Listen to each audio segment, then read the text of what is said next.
Should I start? Yeah. Do you have someone doing an introduction for you? No, it's fine. I can start so that we are on time. He needs an introduction. No, I'll introduce myself. Okay, so I don't know you. I will introduce myself soon. Okay, so good afternoon, everyone. My name is Teja.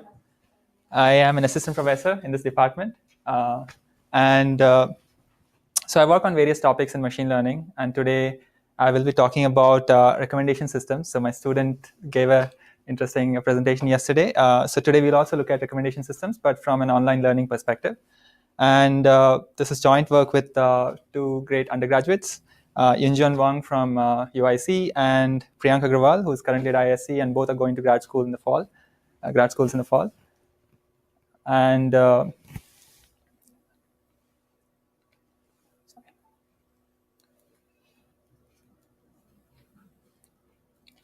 And the content of today's talk is based on these two works. One is called Thompson Sampling for Fatigue-Aware Online Recommendation System.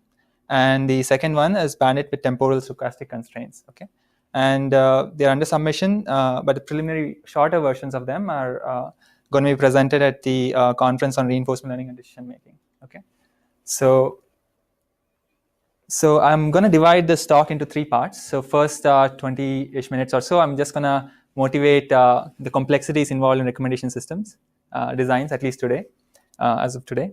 And then talk about how we try to address some parts of this complexity in the next two parts. One is going to be something to do with positional behavior of users when they look at recommendations. And the second one is going to be the impact of repetitions on user behavior, impact of repetition on our revenue when users have some characteristics like that. Okay. So let me start with motivation. So as you are all aware of, so some of you have probably worked on recommendation systems in the past in terms of designing them, and many, I think 99% or maybe 95% of you have actually been on the receiving end in the sense of you've been recommended something. Okay, so for example, think of Netflix or YouTube or Spotify, email digests that you get from various mailing lists or app notifications. They're all some forms of recommendations. You know, all those are channels for recommending to you something. And of course, what is the use of such core, such systems is to keep the customers or the clients in the particular services engaged, and hopefully, that will have some impact on revenue. And there are many ways to deploy and design such systems, all the way from things like collaborative filtering to association rules and various other things. And typically, at least so the techniques that I mentioned are quite simple. In reality, when you actually want to deploy a recommendation system, you have to consider a lot of different things. And here I've listed a few attributes that you may care about. For example, cold start is just a name for the situation where there's a new user in the system. If there is a new user, you don't know much about them. So what should you recommend? Should you just recommend globally popular items, or should you just try to map the user to some other user? Okay, that's kind of the tenet behind collaborative filtering. Okay. Things like diversity matter. You don't want to recommend the same item X number of times. You may want to have a very, very diverse set of items or things to show. You may care about fatigue, which is that if people are getting recommended again and again, and if they're seeing things which are not interesting to them, they may lose the trust or the confidence that the system is actually giving them interesting results, right? And you also want recommendations to be timely, right? And there's a huge sparsity problem in the sense that, for example, think of just Netflix type of setting where a user may not have seen millions of movies. They might have seen at most hundreds or maybe tens of movies. And so, which means that you don't have data about that user for a lot of movies. And so if you're going to base your ideas on collaborative filtering, you may have something else to take care of to have a good quality recommendation system. You may also care about things like robustness. There could be malicious data points just because maybe some users are malicious or it's just you made measurement errors. Then that data may impact the models that you create and therefore the recommendations that you give. So you need to be robust.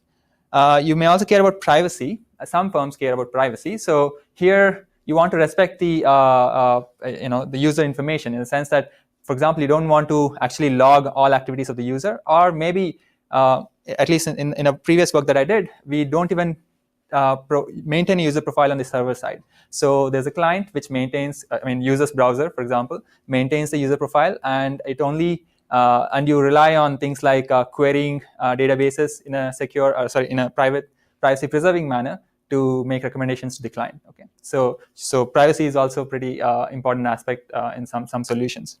Okay, and of course the most important thing is relevance. So you have to give recommendations which are relevant to the user's preferences. Okay, so these are all many different things that relevance is, of course, maybe first order thing that existing simple solutions like collaborative filtering and so on can answer, but many other things are also important when you actually deploy something. Okay, and some of them could be first order effects as well. And here's an example just to show you. So this is a video of myself.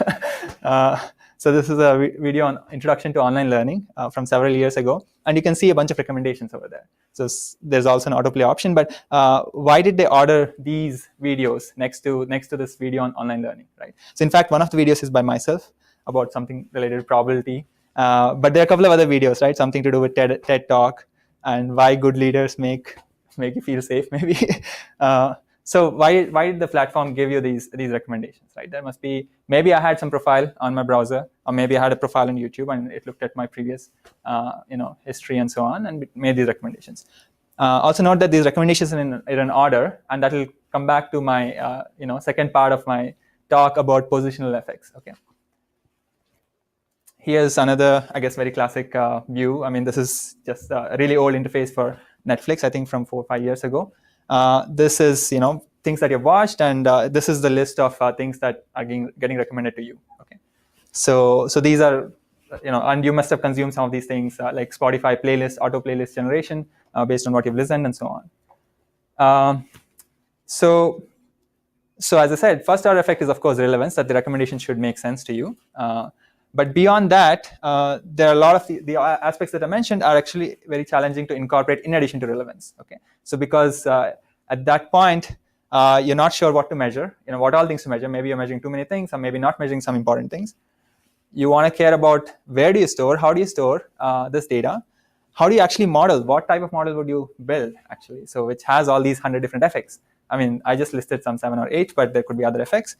And given that model, what do you want to infer? Do you want to infer the propensity of somebody actually buying something? Do you care about propensity of them being engaged in the next session? There are different things that you could infer given a suitable model. And also in terms of engineering, it's a question of how do you deploy these things such that they give real-time recommendations. There may be multiple servers needed, and you also may need to update these models as you get streaming data. Okay, so there are a lot of different considerations. Which is too much. So we'll take a modest aim, which is just focus on modeling and maybe updating with new data. Okay. So we're gonna try to look at how to make recommendations in a positively sticky way. So sticky has both connotations. They are something which is not interesting or something which is interesting. So let's focus on making some positively sticky recommendations under 2 effects. Okay. The first effect I'm going to talk about is positional fatigue. Okay, which is that there is some impact on where the thing is recommended on the screen. Okay, if so, essentially think of things being listed on the screen as some sort of a list. So there's some order relationship, and where the thing is recommended also influences whether I click on it or not. Not just my inherent utility to it. Okay, inherent relevance of that particular item. Okay. And I may get fatigued if the thing is at the end and it's relevant to me, but I see a lot of gibberish at the beginning. Okay, and that's an example of the YouTube thing. Second thing is repetition or priming effect, and this is more closely, I guess, closer to advertising, where you recommend the same thing again and again, and hoping that the customer is primed. And so there is a where-in and a where-out effect in their language. So we're talking about where-in, where if you see that a few times, maybe you're primed to actually click on it or investigate it more. Okay. So here's an example of things going wrong. So this is somebody blog posted this in the past couple of weeks. This is about Apple News notifications. So he turned on his iPad after 2 weeks or something, and then he saw 3 pages of notifications in a certain order, but notifications from just one app, Apple News. Okay, so in this case, he was like, okay, the trust of this recommendation system for the users totally gone down, and they're really unhappy, right? So you don't want this type of thing to happen. This is positional fatigue. Maybe some news is actually interesting to them, but by the time they get to that, it's gone. The effect is not there. And in terms of priming, this is, I guess, a little bit of this is a bit, I guess, geared towards kids, but all it's trying to say is that there's repetition on TVs, at least on TVs in terms of ads, right? So they influence, things like CMOM normal people get to eat these snacks, 5 times an hour, 5 times because probably they saw the ad 5 times, right? So there's an impact of priming, and of course there's a negative impact of priming as well. If you see it too many times, you'll get desensitized to it. So these two are the examples. So I want to now take, just zoom out a little bit and again zoom back into my recommendation system setting.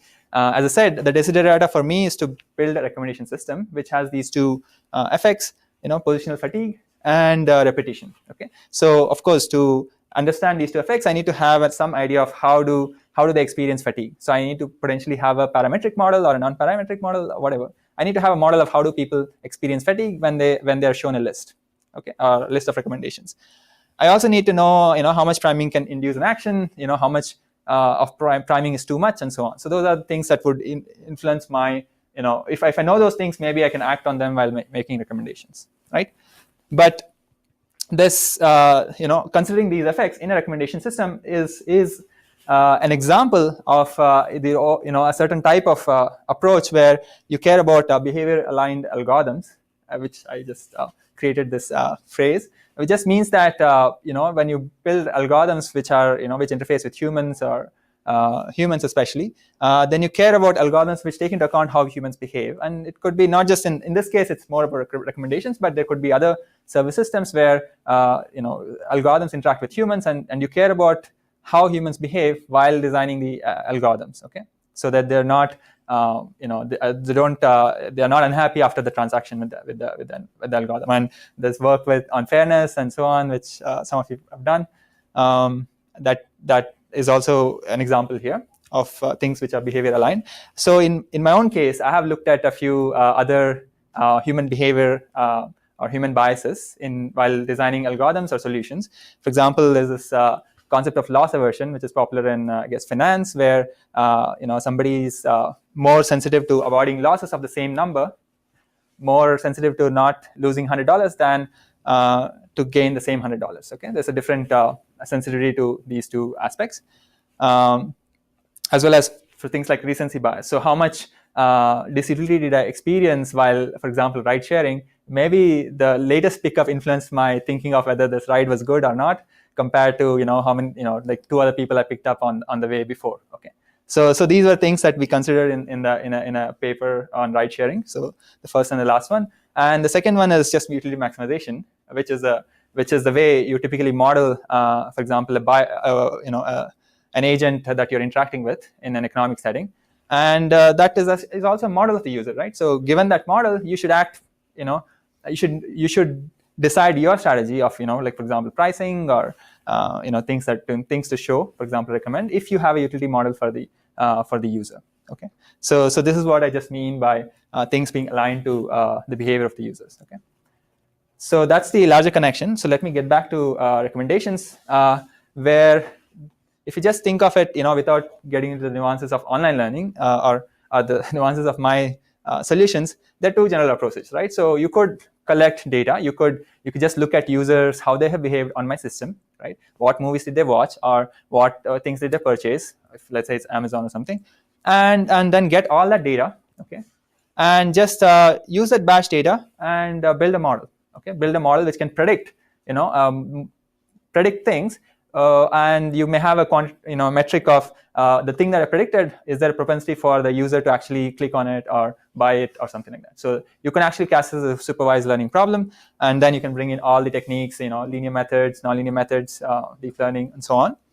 you may also care about the data collection aspect of it, and you may be interested in being sample efficient. So to get to the same type of model, you may be interested in not collecting so much user information. Okay, so then you want to be active while collecting the labels or the user preferences. And I have some work related to this, but in a slightly different context. So that's batch setting.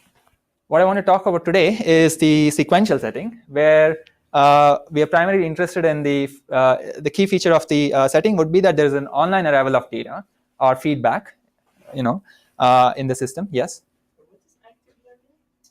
So active learning is to be adaptive in terms of getting the labels of your supervised, of your data. So you have features and you have labels. So if you are adaptively, so first you try to ask somebody what's the label of this feature, and then based on the information you figure out what's the next most informative feature for which I want to get the label of, and so on. It's just it's also a sequential decision making problem, but it's slightly different. So the second big bucket is sequential decision making setting, where you care about this online arrival of data, and then you can cast it as some sort of sequential decision making problem. For example, reinforcement learning or Markov decision processes.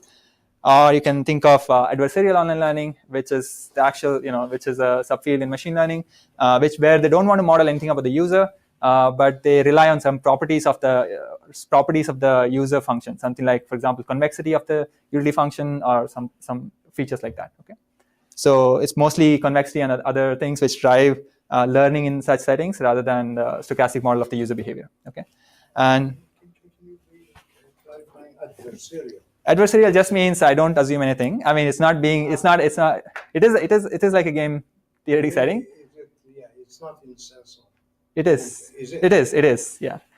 So yeah. What does it mean? So the user is actually trying to make me not learn, or make me not get high reward, or learn a good model or something like that. Yeah, I need to be more precise, but this is a very high level. Yeah. I mean, so this. Yeah. So you're learning in a competitive environment? Yes. Okay. So, I mean, in a sense, just think of worst case algorithm designs. I mean, you can just call them adversarial algorithm designs, where I'm going to assume that the worst thing will happen in terms of user data, and I'll still build a good model, or I'll still get a good revenue out of it at the end of the day.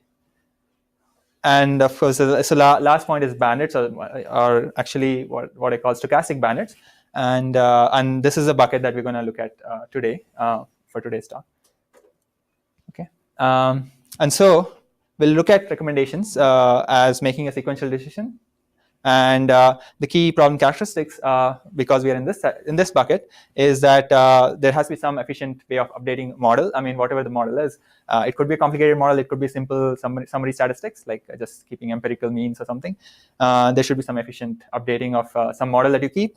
And also, you want to balance now learning a model as well as earning your money while learning. Okay, so this is a new feature which is not going to be there in this batch or supervised learning setting, where you care about getting feedback or data so that you can learn a really good model. But when you're learning that model, you're gonna waste some impressions or some rounds or interactions with the users.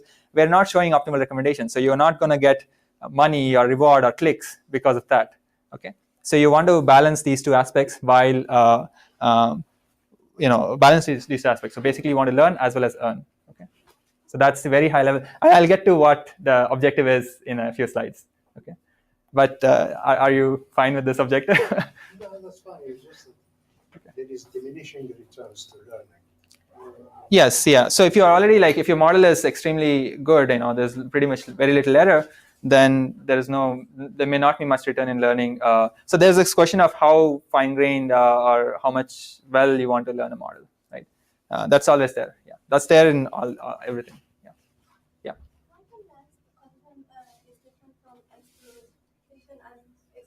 It's the same name. It's exploration and exploitation. Exploration because you want to learn well. Exploitation because you want to not lose too much money on the table. Yeah.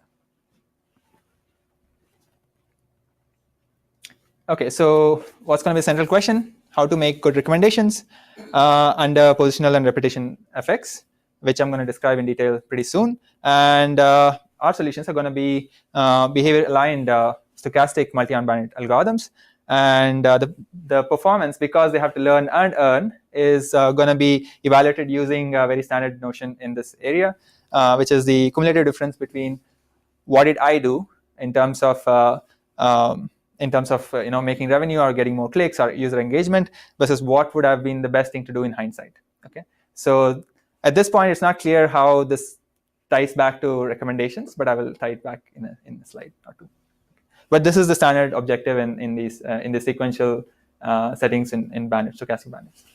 So is this regret notion your definition of learning, then, basically? It's the metric you use for learning. Yeah. So this is the metric for earning part. For the earning. Yeah. Because learning. So if I didn't care about earning, then I could be sample efficient. I just care about let's say in a stochastic setting, I just care about if I observe a thing several times, then I can just think of central limit theorem or law of large numbers to estimate things. Here, since I care about learning, but ultimately my goal is to earn a lot of money, right? I show the best recommendation so that I can get more clicks. We care about how many rounds did I not show the best recommendation. Okay, I want to minimize some metric like that. So this is proportional. This is I guess related to how many rounds did I waste by not showing the optimal thing. Yeah, I was not being productive. Yeah. So I just wanted to get it because you have these two parameters that you're optimizing on. So the reward function is not your definition of earning. Reward is the definition of earning. Reward is okay. Yeah. And then the difference between what you could best do in hindsight is learning. So if you had learned really well, then you would in every round you pretty much do what's the best in hindsight. So there's no regret in that sense. Mm-hmm. If you hadn't learned, then this will be bad. Okay, that's this is like taking into account that you didn't learn well as well. Okay, but you're using a different metric for learning than just that difference. Yeah, so we will not explicitly capture how badly we learned, as in how worse the model was. But it's going to be an important thing. If you did not learn the model well and your decisions are very sensitive to the model learning, then you're going to be done completely bad in terms of making your users being on your system. You're going to drive them away basically. Right. But you're going to come up with a definition of learning. Yeah. So learning is going to be the standard. If I have an empirical estimate, how far is it from the true value? Let's say it's all frequentist and fixed unknown parameters and so on. Yeah. Okay. So I'm gonna. So what's our contribution in these two? Couple of papers that I showed. The talk is based on. First thing is algorithm. So we need to capture. So we cared about recommendations, making them online, and we wanted to capture two effects: the positional effect and repetition effect. So we'll define or design a couple of behavior-aligned algorithms, and these are going to be, as you'll see, are not going to be big variations from the usual type of algorithms that you see in this area, in the sequential decision-making stochastic bandit setting. Okay, so they're going to be the usual algorithms with some slight tweaks, but they will be able to take into account the behavior, user behavior. Okay, and they'll be able to take that into account in the sense of they come with usual regret guarantees that you also see in the vanilla multi-unbounded settings as well. Which means that my regret will be not too high, and therefore, hopefully, I've learned. Therefore, I did not have regret too high. Okay, and so these are our contributions. So actually, in one case, we do have a modeling contribution, like how do you model repetition, but that's kind of very easy. In the second case, positional effect that has been studied before in various forms, and I'm going to discuss that related work pretty soon. Okay. Yeah, and you'll see that there is a little bit less empirical emphasis here because in online settings, you won't have an offline data to evaluate. I mean, you could, but that's unsuitable. Okay, so generally people just go for some theoretical upper bounds. Okay, theoretical bounds. And there are a lot of caveats. As I said, our aim was modest to just capture these two effects. So we are actually ignoring a lot of things. Okay. We are ignoring multiple effects. Actually, in fact, we are not studying both positional and repetition effect at the same time. That's one example. But we're also not studying things like competition between the firm, how's what's the market share. We're not looking at risk preferences of both the firm or the user. Okay, I mean maybe the risk preferences of the user does get captured in their behavior. We don't care about how one user impacts the other user. We don't care about how my recommendation to one user impacts another user's behavior. Okay, and in fact the behaviors don't change That's a very simplifying assumption, but behaviors don't change. Fixed unknown behaviors, as in like fixed unknown parameters to learn. There's also no context, so there's this, so in that sense, these models are, my solutions are pretty simple in the sense that they are not dependent on the user feature. Okay, so think of user feature, user history as the context, and ideally want to look at that history and therefore make recommendations. But I'm thinking of as if I have access to a huge number of interactions with a user of the same type of user. In the sense they all have the same context. For example, it's a student demographic at UIC. So I have like 30,000 people. Hopefully they all see my recommendation. So I have too many interactions, and therefore I can earn and learn. Okay. So with that, so the next couple of slides, I'm going to flash too many related works, but I just wanted to at least give names to some of you who are familiar with this literature. So first is, of course, the usual, the rich literature on stochastic multi-armed bandits, where people have analyzed this notion of regret. Developed algorithms which minimize regret. Also looked at various things like how much stochasticity do you assume, do you assume high variance, low variance, all sorts of properties. And in terms of recommendations, we have already seen things like things like assortment optimization. So where you care about, you have a bunch of items and you want to show what is the right set of 5 items to show to my user on the front page, right? So that's a combinatorial thing, because the set is a combinatorial object, and there have been several works. In fact, I'm working on one work where I want to show these recommendations or this assortment in real time. So I actually use some techniques in information retrieval to do that in a fast way. Okay. The third set is a mix of these two. So basically, this is just offline combinatorial problems, like sets.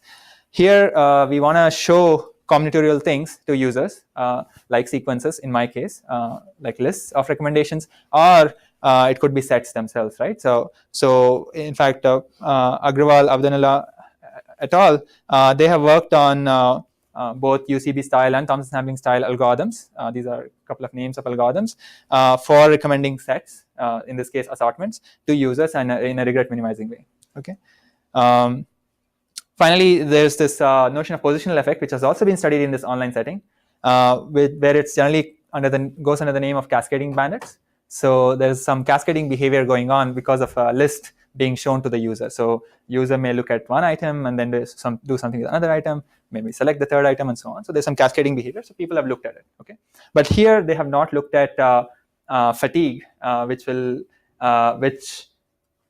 the next slide, the top point.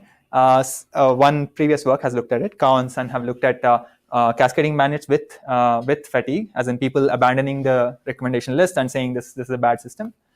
There's also work on fatigue across time. So you show a recommendation today, they may not like it, but they'll still be in the system. And tomorrow you show a recommendation that's also not good, then they'll leave. Okay, that's a temporal fatigue. But what I'm talking about is a huge list, like the YouTube's sidebar, where you have like 20 items, and if you don't like any of them, or if you look at the top 4 and you don't like any of them, you close the tab. Okay, so I'm talking about positional effect within a list or within a single recommendation, which is the sequence here, versus fatigue across time. Okay, that's different. Repetition has been studied in advertising, psychology, actually priming behavior, and so on. So repetition has some impact on. So how do you consider repetition, and how does it influence your revenue? So these are works which talk about repetition only, but the last work looks at how repetition may have some influence in optimal policies or getting rewards. Okay, in a continuous time setting, it's vaguely related. The next thing is about modulated rewards. And what are modulated rewards? You'll see that when I talk about positional effects and repetition effects, especially repetition effects, it's as if in an ideal system there was no repetition effect. I would get a reward for what recommendation I showed. Okay, but in the non-ideal system, which is the one with the repetition effect, the reward is not going to be given to me immediately. It's as if some intermediary sits there and takes the actual reward that I would have gotten, changes it and gives it back to me because there's a repetition effect. Okay. So another example, for example, is this stochastic bandits with corruption, where you have, ideally you want to pass the reward that the environment generated to the algorithm environment or user generated the algorithm, but you can arbitrarily add corruptions, arbitrarily change the reward values few number of times, and then pass it to the algorithm. Then the algorithm is being thrown off, right? So that's like I'm just calling them modulated rewards. And even delays in bandits are like modulated rewards, because at a given point of time I may be getting a reward for a action that I took few rounds ago or few interactions ago. Okay, so that's also an example of modulation. Now, what is this phase-based bandits? Phase-based bandits are just an example of a certain type of strategy for coming up with these low regret algorithms. And the way they work is they kind of keep playing the same arm again and again for some number of times, and then switch. Okay, so that's the notion of phase. Okay, so yeah. Just a quick question. So, what is the original context of Agarwal 10 Hz? That was the. That was, I think I think that's a paper for switching costs, maybe. Switching, okay. That and this one, Decade. I think this is related to switching costs. I don't recollect. What's the mapping switching cost? Oh, because you don't want to switch, then you prefer strategies where you don't switch, and so you can if you have phase-based strategy, then you only switch. Let's say you have k arms, then if you have phase-based strategy, then you only switch k times in a phase, for example. So there's a very simple algorithm too. I mean, if you don't want to be too clever, then you can do that. And of course, so I'm looking at bandits when there is some structure in the reward process, in the sense of there's a user model, the user has certain behavioral preferences, but there is also some I guess a nice set of work. But these are kind of separate to each other, but they all consider bandit bandit problems when there are exogenous or endogenous constraints. Okay. Things like you cannot play arm, you cannot play arm too many times because there's some limited resource. That arm corresponds to resource, so you cannot consume that arm too much. Things of that nature. Okay, and even Vijay has some work on fairness, which probably can be bundled under bandits with constraints. Okay, so that's a ton of related work. So now let me start with the first part, which is going to be positional effect. Okay, so just to recap. This is an example of an email newsletter that I got. I get from AAA, I guess, every week. And here you can see a bunch of links, right? So why is this bunch of links ordered in this way? And if they were ordered in a different way, would my behavior be different? And would I actually click on them? Okay. So that's kind of the question that we care about. And this we have already seen.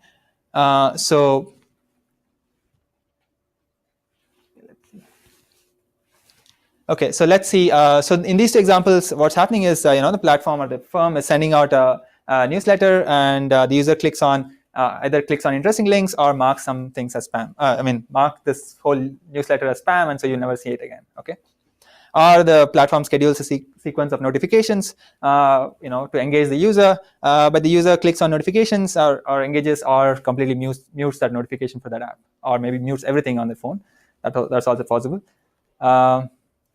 So these are the two settings. So what's the user behavior? So the user behavior is going to involve several things. It's going to have n plus 1 parameters, where n is the number of items. Okay, so think of I only have 5 items in my universe, then I'll only have 6 parameters. Okay, there's going to be 1 parameter for each item, and that's going to be its inherent relevance. Okay, so that thing is actually interesting or not. And what the user is going to do is, he or she is being presented with a list, right? So and the list has a particular order, and so the user is going to look at each item, and after looking at each item, they can abandon the platform totally with some probability, 1 minus q. So think of q as 0.9. Okay, with some small probability, they look at the item and they drop, and they do it at every item of the sequence. Okay. If they abandon, the platform incurs a penalty. Okay, there's some non-negative penalty there if they lose a user. And if the user actually selects an item from the recommended list and leaves and clicks through and goes to another page, then the platform gets some revenue. Okay, that revenue is a known number, Rj, which is positive. Okay, and if they don't select, they can just move on to another item in that list. Okay, and platform gets nothing. So they can keep. So either they can, they're given a list of, let's say, 3 items. They can look at the first item, maybe select it or not. Second item, select it or not. Third item, select it or not. And at any given point of time, they can also leave the system. Okay, so that's the model. Okay, defined by just I'm going to define that just based on UJs and the Q value. Okay. Since S is a vector or a matrix, it's just a ordered sequence of elements. So you can make it a vector if you want. I mean, actually, maybe a matrix would be better, but we don't need that representation. Just think of it as an ordered list. So there's it's an ordered list. Yeah. It's the choice items, right? Yeah. So yeah, the items. So I have n items. So think of 5 as a number, and it's just the order of these 5 things. Okay. And the list could be short. It need not be of 5 length. It could be, and I only show 2 items in certain order out of this 5. Is it an ordered list or non-ordered? Ordered list. Ordered. Yeah. S is ordered list. Well, why does it have to be ordered? I'm thinking Netflix, so maybe I'm off. Yeah, so this was the example. I mean, so here, does the order matter is the question. And we are actually looking at saying that order matters. And if order matters, we need to incorporate that while showing recommendations. Oh, because you've got... People look at it from top to bottom. At the bottom. Yeah. Or I think at the beginning, I'd shown my own a YouTube example where there was this list of recommended videos. So there's an order relationship. So this is a little bit of a messy expression for what's happening. So let's see. So the platform recommends a sequence, let's say 3 items out of the 5 items in a particular order. Then let's say this is the ordered list. Okay, S1 to SM. Let's say M is 3, for example. Then PI. So I'm going to define 2 quantities which will let me give a score for how good a recommendation is. Like if I generate a list, I just want to know what's the value or what's the utility of me showing that recommendation. Okay, if I know the user model, which is the use and the Q. Okay, so for that I need to have some 2 intermediate quantities, and they're actually easy to interpret, although they look messy. PI of S is just the probability of me picking the ith item given this list. Okay, and PA of S is me abandoning the platform. Okay, so let's interpret I guess PI of S. If I only show 1 item, then they either pick that item or don't pick that item. Okay, so I'm saying that the probability of them picking the item if there's only 1 item is going to be or first item is going to be just UI. Okay, so UIs are numbers between 0 and 1. So with 1 minus that, they don't pick that item. With that value, they pick the item. For any other item in the list, second item onwards, is I have not abandoned the system up to now. So Q is the probability of not abandoning. Okay, so if I'm looking at the third item, so first 2 items I did not abandon, so Q to the power 2, and the product of I did not pick the first 2 items, that is 1 minus U for the first item, 1 minus U for the second item, and then I pick the third item, which is just U. Okay, so this is like a simple product of probabilities, a generative model. Okay, and if the item is not there, then there's no, they cannot pick it.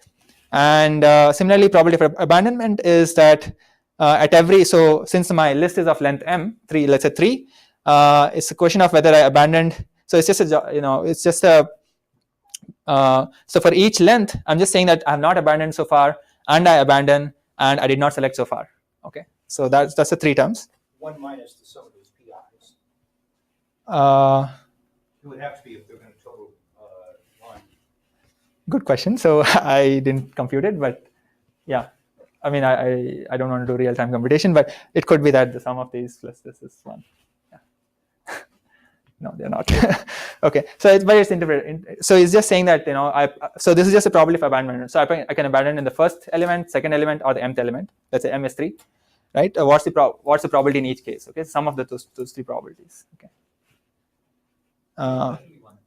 It is 1. Okay, so but. I guess I just drew these expressions because this is an example of a parametric model for user behavior. You may say that this is not realistic. Okay, there could be many other things. In fact, there has been some compounding effects in addition to this is just kind of primarily just capturing abandonment and a positional effect. Okay, in addition to of course relevance, but there could be many other things that you could embellish on top of this simple model. Okay, so but this is a parametric model. Yeah. How does this compare to like cascade models? This is a cascade model, except for this PA of S is generally missing there. So they don't have abandon. I mean, at least not too recent literature has not looked at abandonment. And I said one paper has added fatigue into this abandonment into a cascading bandit setting. Yeah, this is pretty much the cascading bandit term. Cascade model in sponsored search. Oh, sponsored search. That's a completely different ball game, right? So there's an active query, and you're talking about active query, and then a bunch of results being shown. That has the same thing. Where Yes, there's yes. User retention models there. Yes. And this idea that Yes. retention falls off. Yeah. Good question. So actually, I haven't seen those models, but it is actually a bigger pie, I think. Search and the ordering of the relevant results and how users cascade through the results. I've not looked at that. Yeah. The third item, 0. Yeah. So that means that's not a. If I did not show that item, there is no probability that they'll select it. Okay. Yeah. And so, I mean, the reason why I showed this is because then it kind of grounds what the model was. It's not very critical for us, and in fact, I'll not go back to that model potentially. So what's our goal here with this model and our benchmark? So we want to recommend a sequence of items. Items are these recommendation lists basically over time, such that they completed a single best list in hindsight. Okay. So this is where there's no context, right? So it's as if I'm saying there's per context of the user, there's going to be a separate algorithm. As if for students there's one algorithm, for professionals there's another algorithm. So it's not context dependent. And of course, if the parameters are known, then the problem can be easy or hard depending on my objective. And the objective here is the sum of the probability that the person selects the item times the revenue or reward that I get for that item minus, so that's the sum over each item that I show in that list, minus the cost times the probability that they'll abandon. Okay, that's why I introduced those two terms, just to demystify what that objective was. And so this is the objective. And I wrote expectation because it's a bunch of probabilities times something. And you could have constraints. You could have a constraint optimization for showing what list you want to show. Okay, if you had the parameters of the user behavior. In this case, they're only these n and plus 1 parameters. So basically 5 plus 1. Let's say in my running example. So if I had those parameters, I would solve this and get the best list and keep showing that list. Okay, because that's the one which maximizes my. Them picking something and then not abandoning and so on. So it's traded off well. Okay. But it can be shown that if there are no other business constraints, previous work has shown. So this model is from a previous work with cascading with abandonment. So they've shown that it's actually easy. It's linear time algorithm if you don't have additional constraints and you have this disjointness constraint. Okay, but the moment you introduce any additional interesting constraint, then the bets are off. I mean, in a sense, I think it's open. You are not aligned. So attractiveness is directly same as they wanted to get. You don't have to have alignment between the. Oh, you're saying so without this, it's easy to envision a linear time algorithm. Yeah, I mean it's some sort of an ordering, greedy ordering algorithm, but there's some nuances there, I think. Yeah. So basically, I mean, this is a benchmark in the sense. In hindsight, I want to compare with this guy. It's a messy problem. I don't know. I don't have a handle on what's the optimal solution. Let's call it S star. And I don't know the parameters beforehand. I don't know who this, at the beginning of time, I don't know who this user is. But I know that there is some hidden as an unknown U and Q. And of course, one thing to note is that you probably don't want to apply. I mean, it's a little bit of a weak statement, but you don't want to apply a direct, vanilla multi-unbounded algorithm because there's a lot more structure. You know, for each list, there's a particular way in which the user responds. If you think of each recommendation list as a separate arm of a multi-unbounded and its own, you're aggregating rewards for each one, then there's too many lists, right? It's exponential in the number of products. So this is a single period decision. This is a single period decision. If you know the parameters, yes, it's a single period decision. So yes. For the learning model, you apply this repeatedly, or you apply something and now. Yeah, if I cared about learning, I would like to show sets, show sequences such that I can learn U hat and Q hat, which are as close to U and Q as possible. That would be just a learning problem. So as you expanded the learning problem, the U is going to be the focus of what you do. Yeah, if you're caring about just learning, forget about earning, then you would want to show sets because that's the only way you interact with the customer.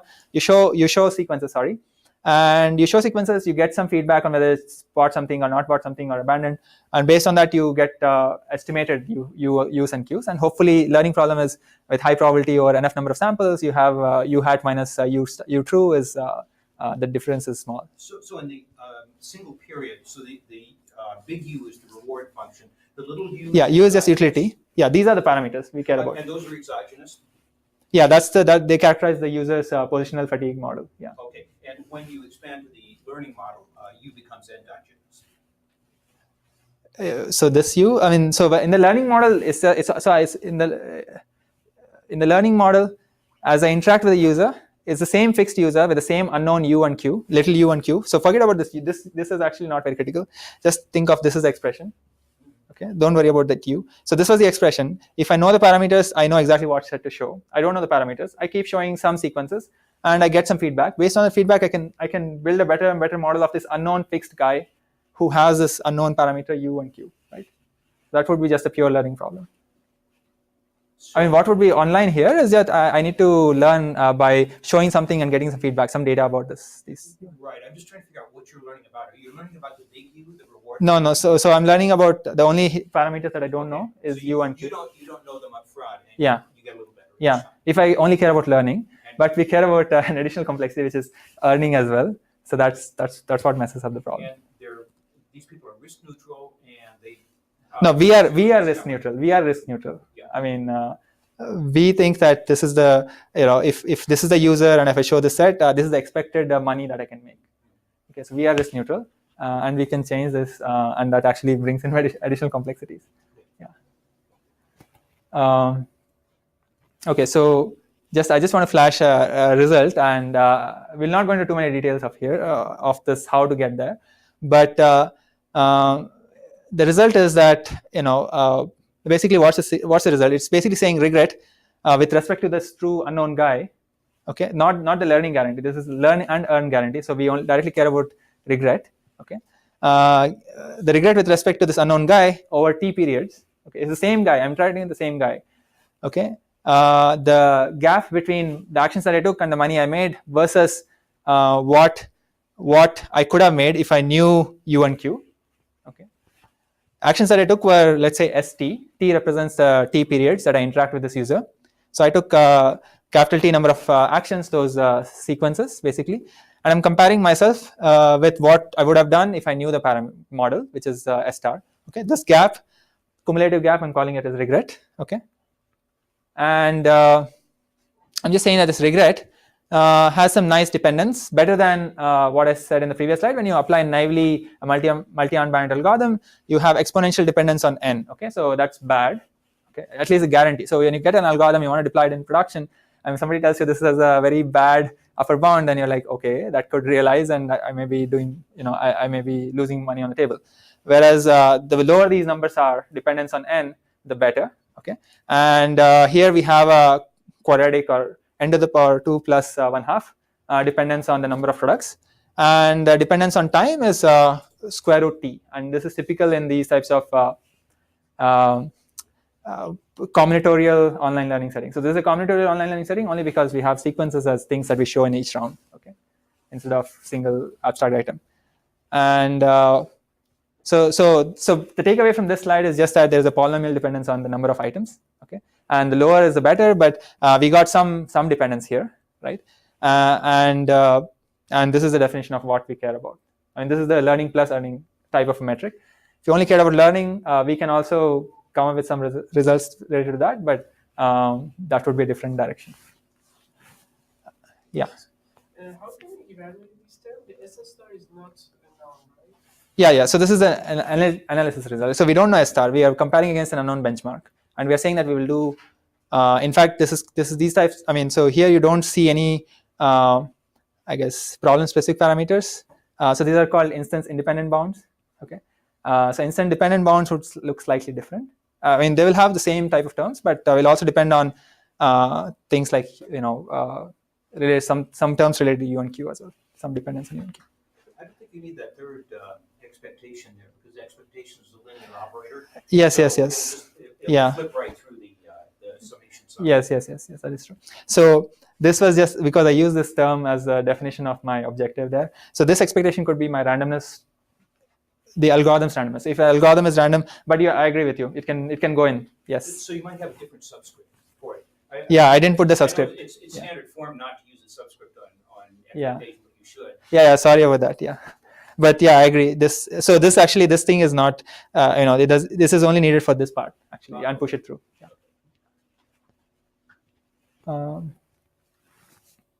Okay, so let's look at the algorithm, and so that was the regret guarantee. Okay, the algorithm comes with the guarantee, which is good. So our contribution here is not the model, right? I said the cascading plus fatigue was somebody studied it. So they studied it, and they gave an algorithm which was based on what is called the UCB template. Okay, so it's a different style of algorithm. Here we're going to look at an algorithm. Our contribution here is actually using a Thompson sampling style algorithm, and therefore we also get a corresponding frequentist regret guarantee, okay, which was shown on the previous slide. So the algorithm will essentially look like Thompson sampling, and Thompson sampling is a very intuitive algorithm for these types of settings. Okay, it just says, okay, I don't know what U and Q are, so let me maintain a belief or some sort of a distribution on what U and Q could be. U true value and Q true value could be. Okay, they are fixed unknown, but I don't know, so I'll maintain a belief.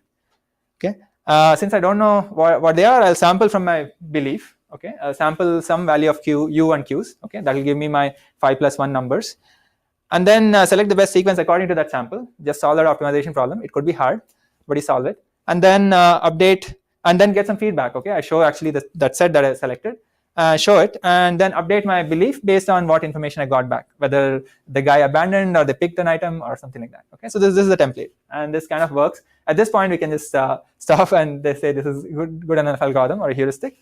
But to get that regret guarantee is where the rest of the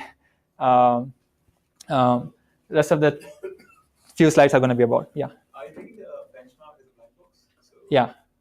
So there can be any constraints stack on. Yeah, it could be other business constraints that I wrote. It could be anything there.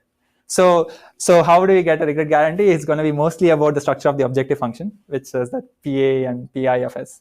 Okay, something related to the objective function will be utilized while coming up with a regret guarantee.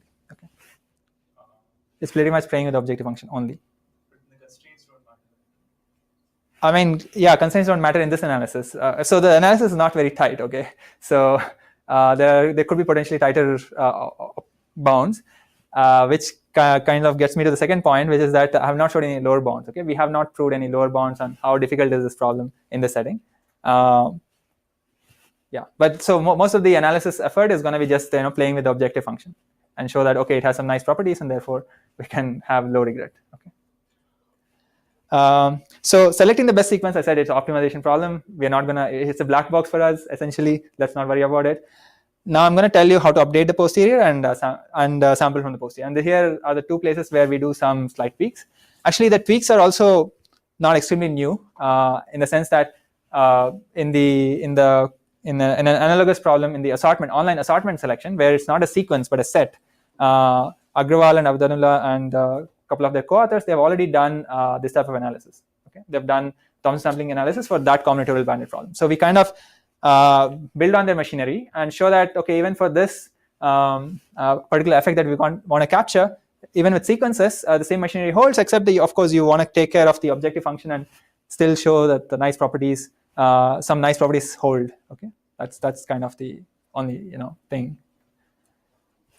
Okay, so actually I realized I'm a little bit behind time, but okay, so posterior. So the posterior is going to be a likelihood model is going to be Bernoulli. So somebody selected something or not selected something, somebody abandoned or not abandoned. So essentially we're getting these binary feedback numbers, right?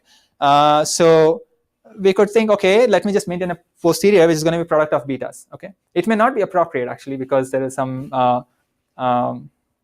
mixing of they're not independent, for example. Okay, so but okay, so that the tweak is going to be so that this would be the type of thing that you do in Thompson sampling. If you have Bernoulli feedback, then you just take beta as a belief because it's easy to update because of conjugacy, and you'll have a heuristic. Okay, and it'll work fine.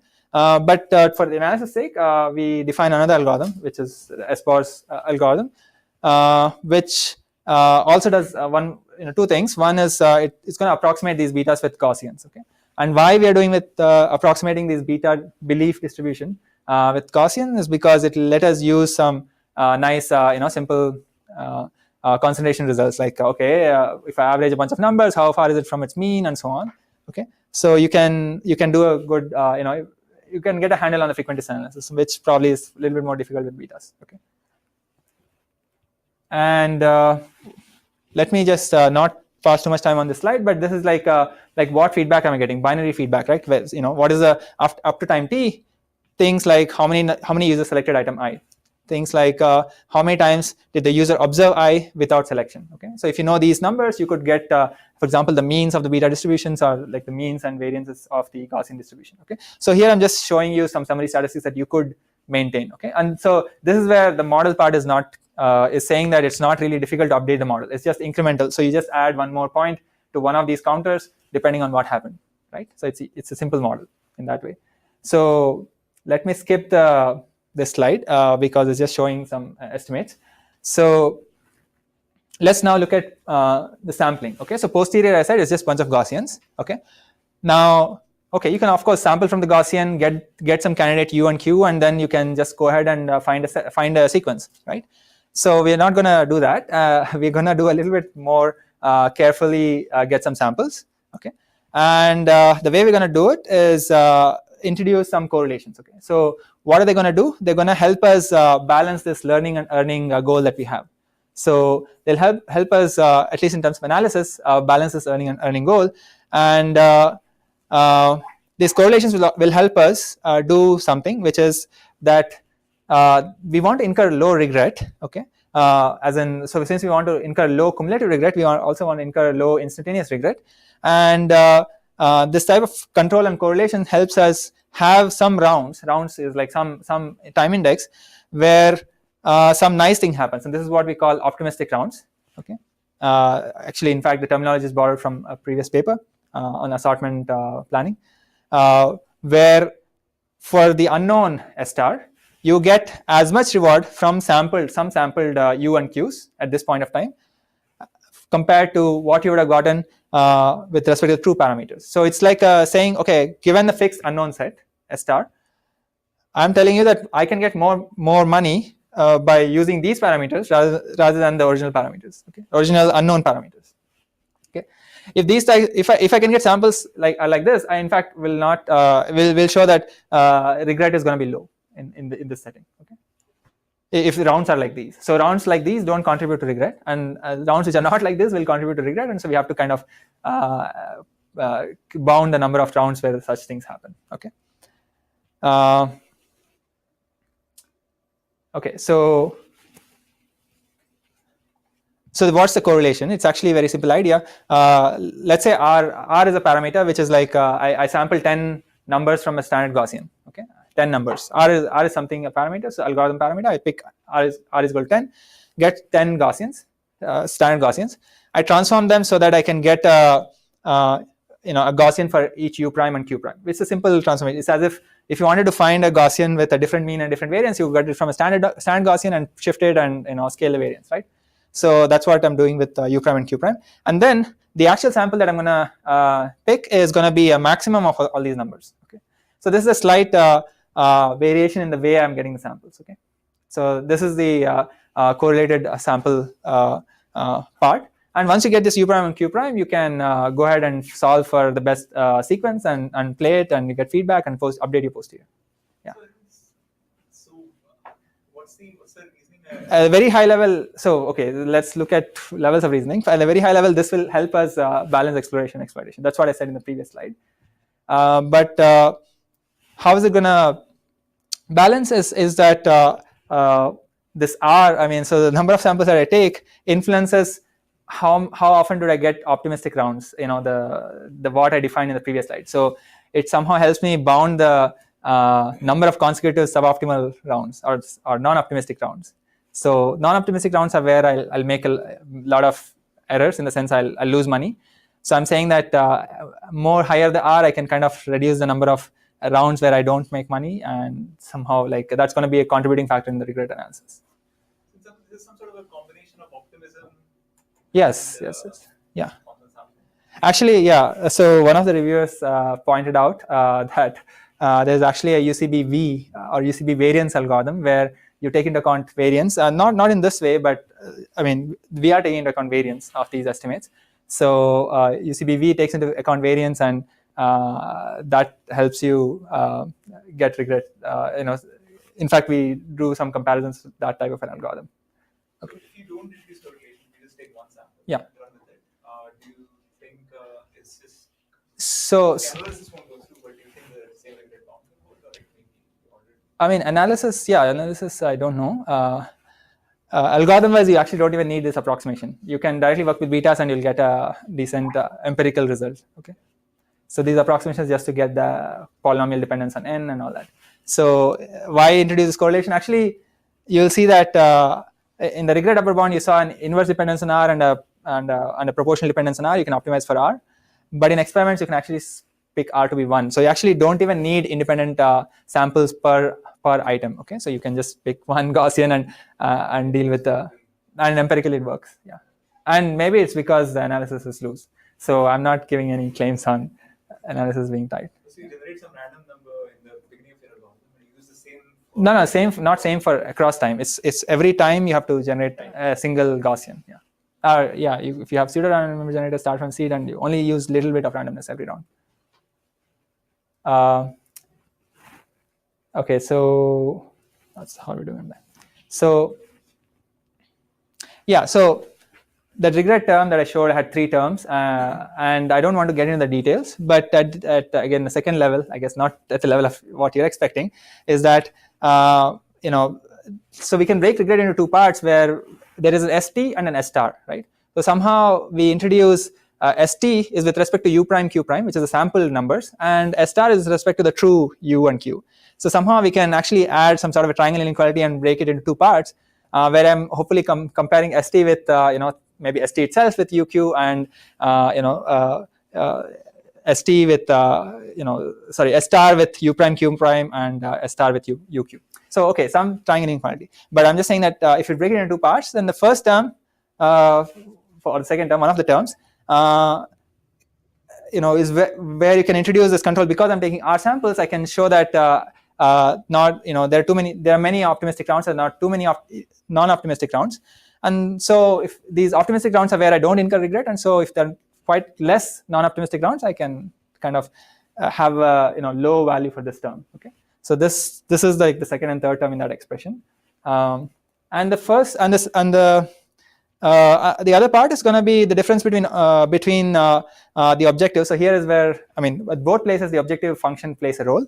Here, basically, the second term is essentially a difference between the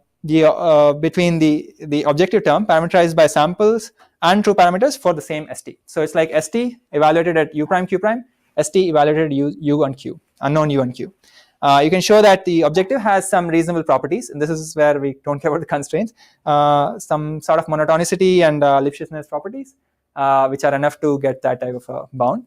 You could probably use more structure here and have a much better control. And that's it. And some simple, Gaussian inequalities. So think of, if you know Hovdings and Chernoff and so on, you can just variations of that. Okay, that's NF.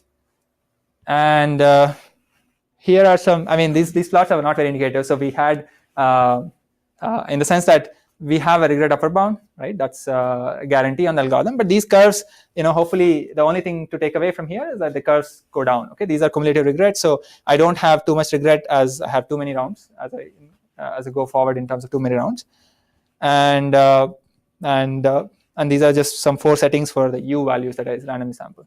Okay.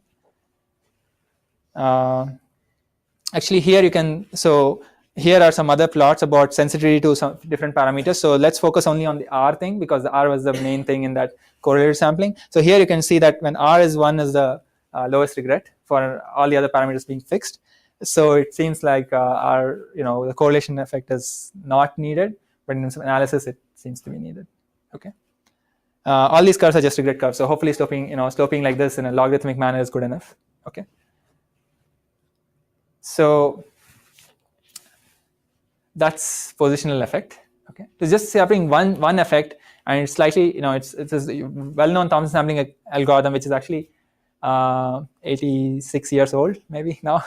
From 1933, proposed in 1933. So just variation on, building on top of it, we could, deal with this particular user behavior, which is positional effect. Okay. Next, we'll look at repetition effect. It's actually so this effect is much simpler. repetition, this is a physical space repetition where they keep repeating, in this case, an iPod ad on the wall successively. So you see the same thing again and again, maybe different variations. So in the physical space, repetition makes sense. Maybe at airports and so on, you might have seen same thing being shown like as you walk through a corridor. But you can imagine the same thing happening on the digital space as well. So you're getting the same ad again and again when you're watching your favorite show, right? So let's look at a very simple user behavior model in this case, which is actually very close to the original multi-arm binary setting. So which is that each arm could be an item or a bundle of items. Okay, it's some abstract thing, like a single recommendation or the whole full page itself. Okay, full web page itself, and it's associated with some reward distribution. So if I show this page, maybe I'll get some reward based on this distribution. Okay, and I'm just normalizing the reward to be between 0 and 1. Very standard assumption. When there is no repetition effect, there is some mean reward for each thing I do. So each action I take has some reward. Okay. In fact, the mean reward, I'm going to assume it as mu j. Okay.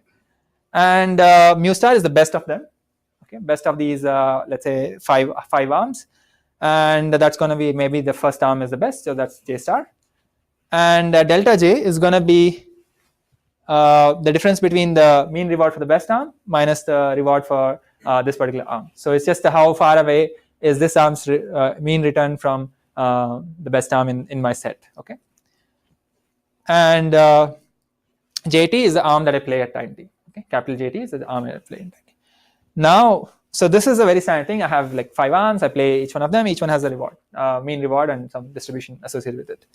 Now, what's the repetition effect? Okay, so user has a temporally correlated response to the items being shown or to the actions I'm taking. Okay, and the reward for showing an item at this current time depends on what items were shown before it. Okay, so and the dependence is actually you may think of this also as being positional, but the dependence is actually going to be very simplistic. I'm going to show it in the next slide. So that's going to be a very high level repetition effect, and in fact. Let me ground it. Okay, the model is just driven by another stochastic process. So each arm is going to be associated with another stochastic process, dt. Okay, for each arm, with some mean. Okay, with some mean and maybe some support. Okay, that controls the reward accrual. So what is this additional stochastic process doing? Okay, so let rtj be the initial unmodulated reward, which would have been the reward in the usual multi-arm binary setting. That would be generated if the jth arm was played. So if I show this particular thing, they would click with some propensity, and that's it. That was the one original thing, and that propensity could be this number. But now the learner can, so the learner as in we, the platform, can only observe that reward that they would click if that same arm that I showed in this round was shown at least dtj number of times in the recent n episodes with this user.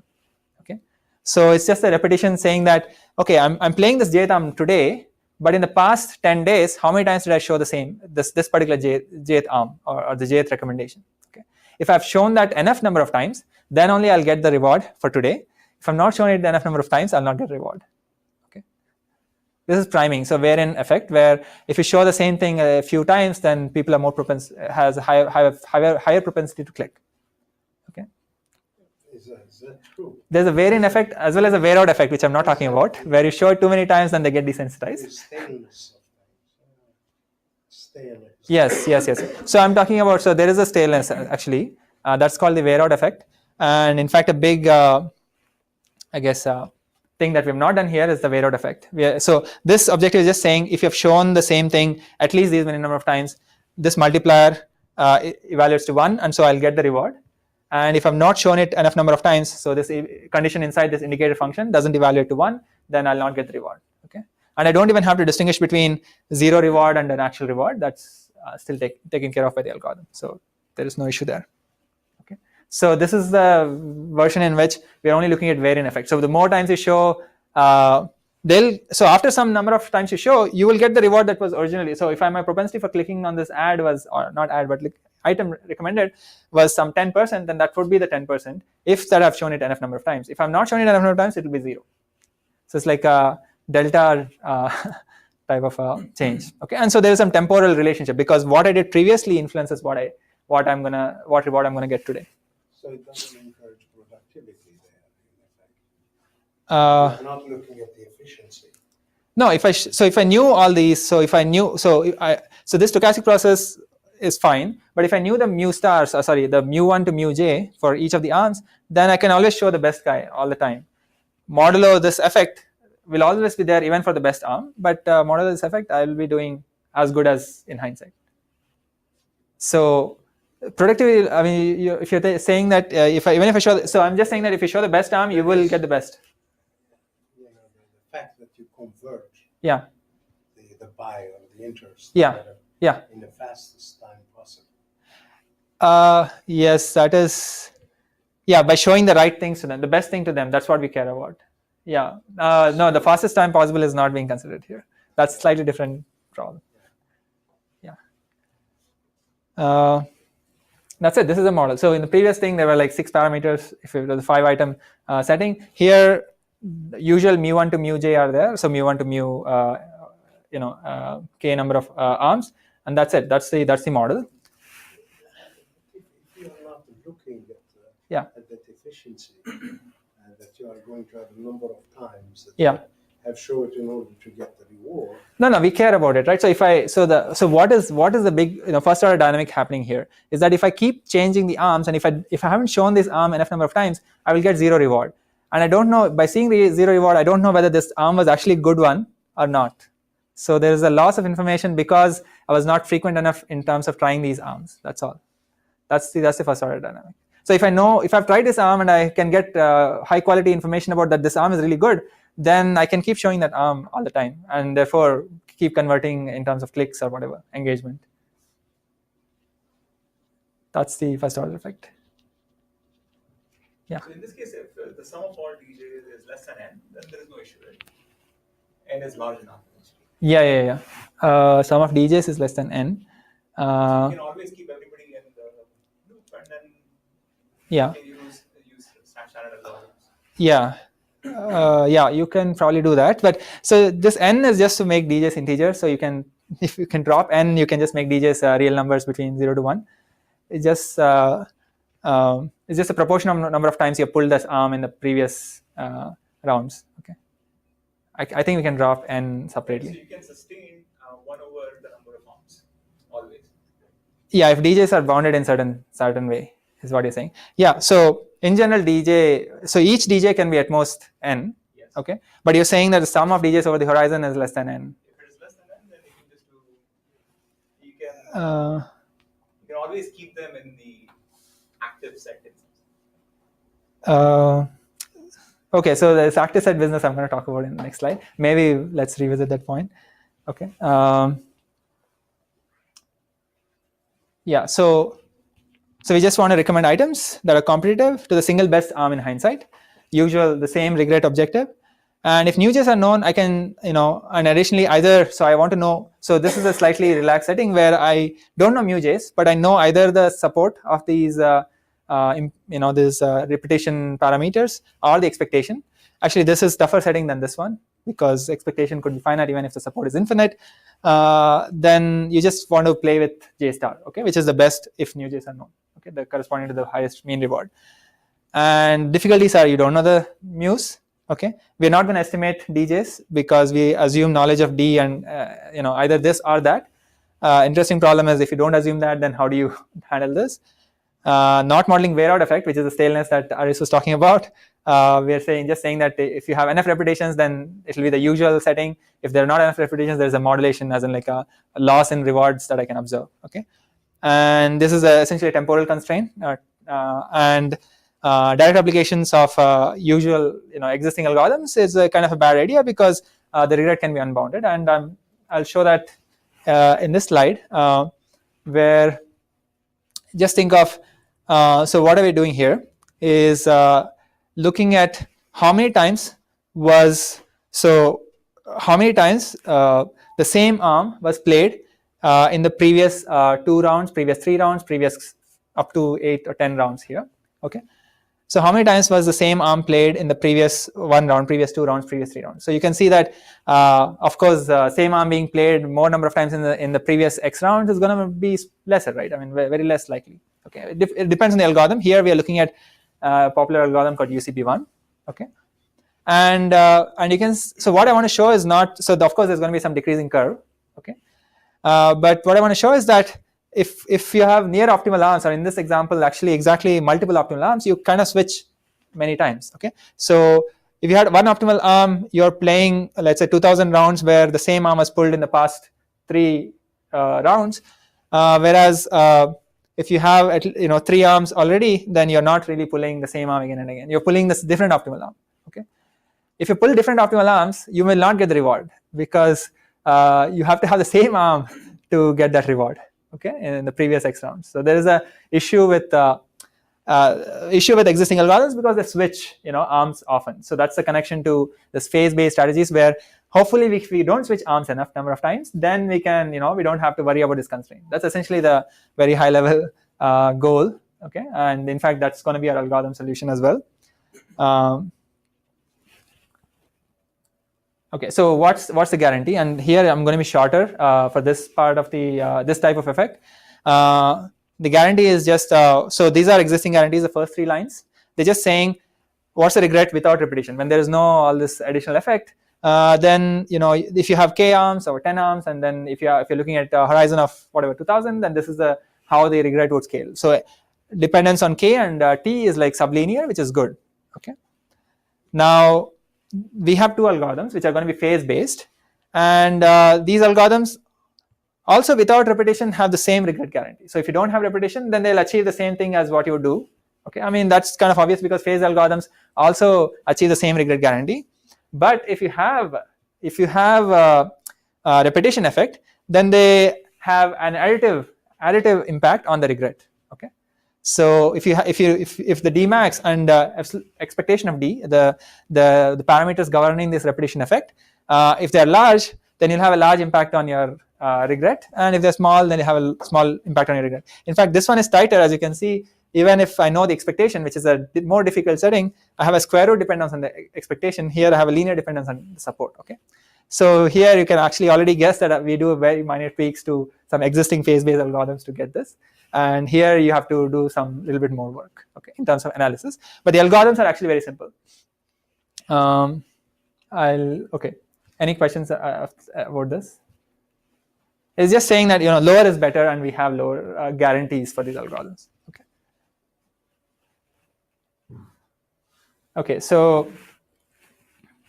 we only have one. I wrote 2 algorithm names there, but they're essentially some settings for the same template, and the template is as follows. So you play arms in phases. So why are you playing in phases? Because I don't want to switch the arms. Switching arms is where I don't have a control. Like things like UCB, I don't have an explicit control on which arm is how many times I've played arms consecutively. A phase-based algorithm, I can keep repeating the same arm few number of times. Okay, that's what it essentially means. So in each phase, let's say I'm considering active arms. Just think of the current arms that I have. Let's say 5 or 10 of them. I'll divide them into buckets. Okay, buckets as in sets. Okay, and the reasoning is that I can divide the buckets so that I can take care of this repetition constraint. And once I divide them into buckets, I can keep pulling the same arm again and again. Or there is an algorithm called successive elimination, which is like a round robin type of an algorithm. But I can do something within each bucket, or I can even do nothing in each bucket and just pull them consecutively as well. Pull arms consecutively as well. And then at the end of phase, I'll do some evaluation.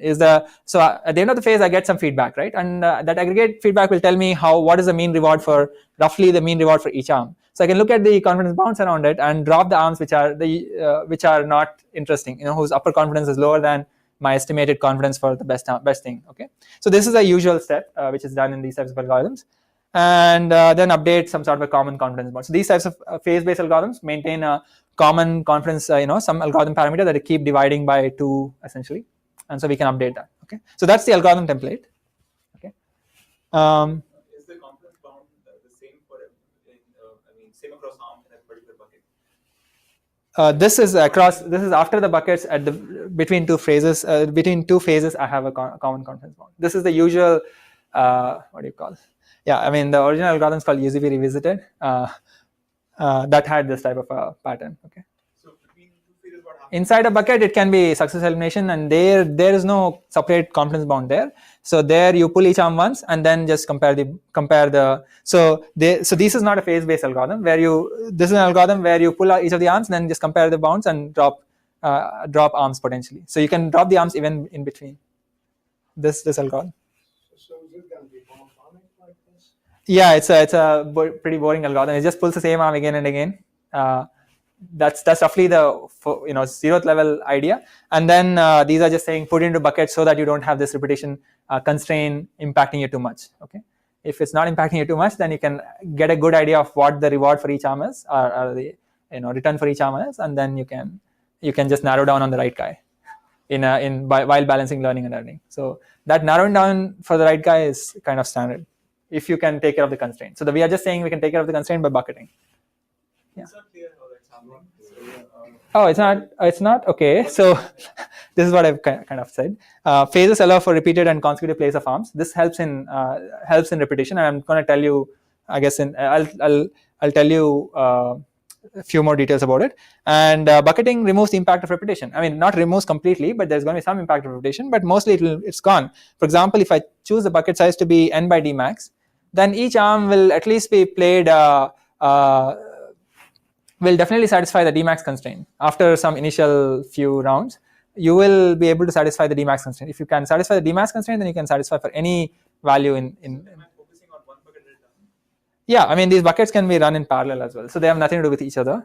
Within a phase, let's say there are two buckets of 2 arms each, and I am switching between the arms, that's fine. I can switch between the arms and still maintain the impact of, still not have the impact of repetition, right? That's just because of One arm at a time. So even if I have two buckets, so yeah. They are so I can pull one arm at a time, but you can.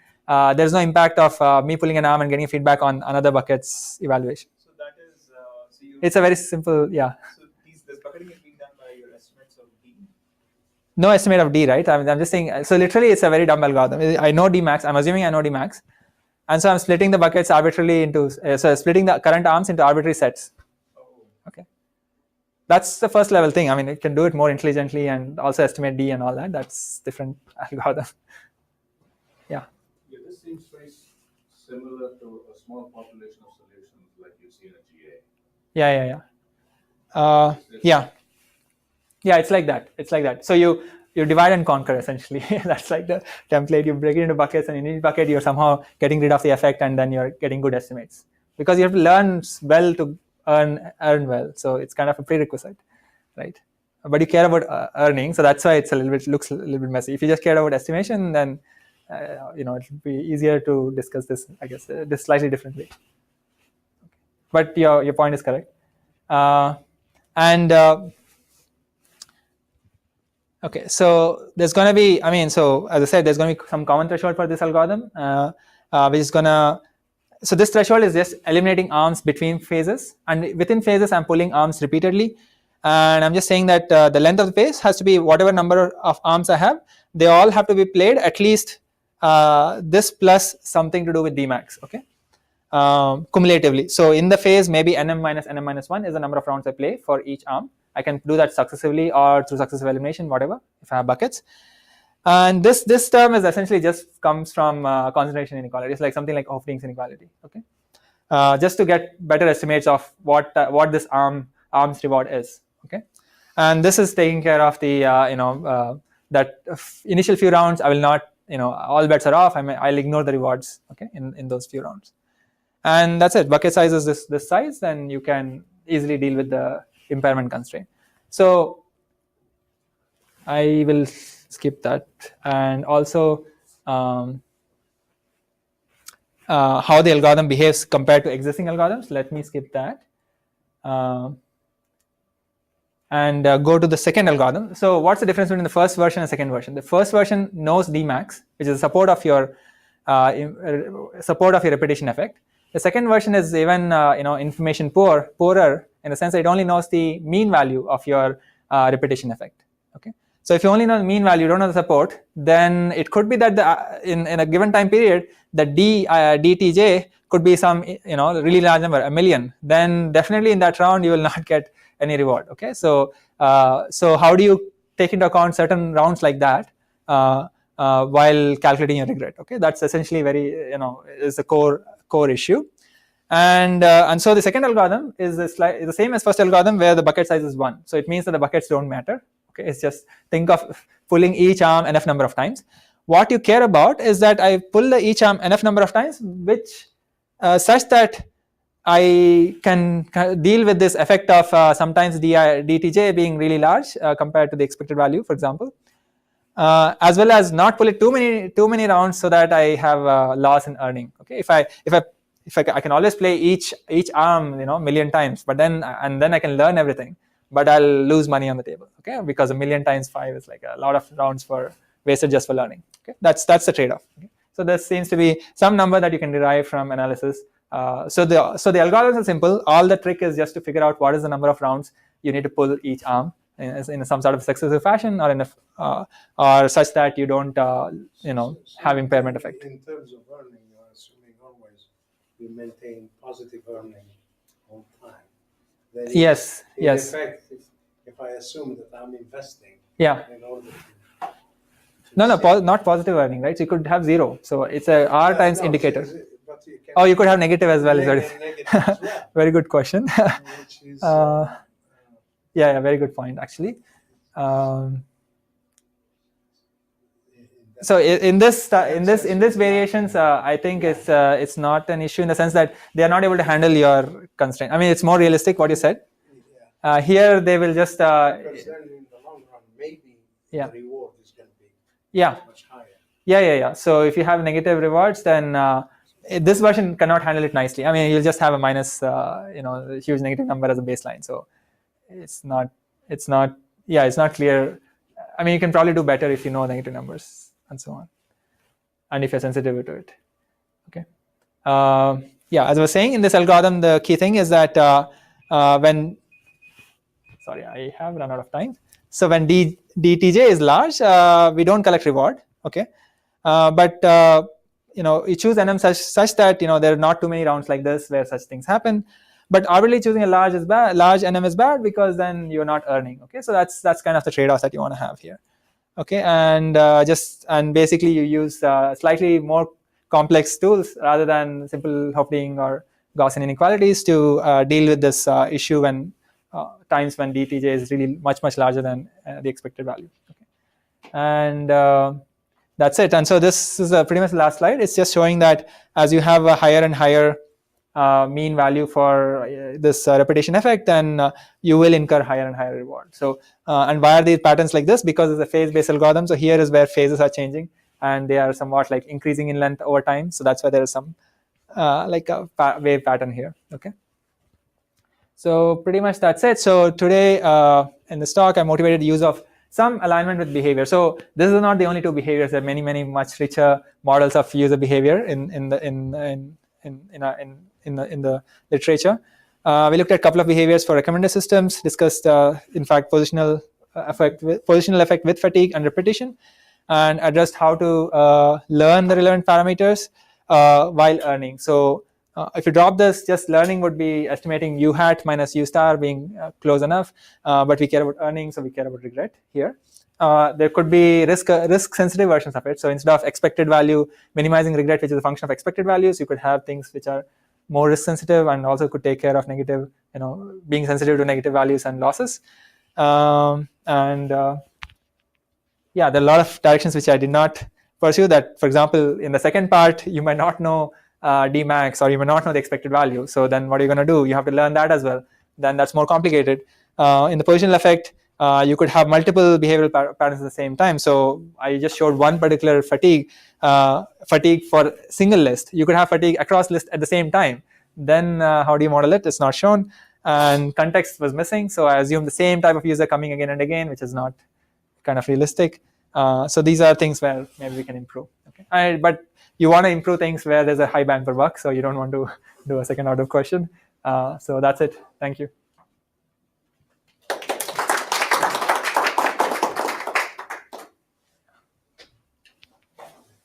Is this under review right now? Oh yes, this is so. These are the two papers. I can send it to you. I mean, whoever is interested, please ask me, and I can send it to you. Yeah, the preliminary versions are in a very likely peer-reviewed conference. Okay. But yeah, they are under. We just submitted it. Great. Where are you going to present these? What conference is that? It's called a reinforcement learning and decision making conference. Later this year, or Oh, it's in July. It's in July. It's in It's a short. It's just focused on reinforcement learning or these types of sequential decision making problems. But also it has intersection with neuroscience. So because that's where you have the actual, I guess, more biological reinforcement learning topics, right? With neuroscience. Neuroscience? Yeah, because What is, artificial reinforcement learning is what these algorithms are. But then you have real, like the human reinforcement learning or biological reinforcement learning topics. Yeah. So there's an intersection between them because both, I guess, fields inform one another. Sorry. Yeah. If there are no more questions, thank you so much for attending. Yeah.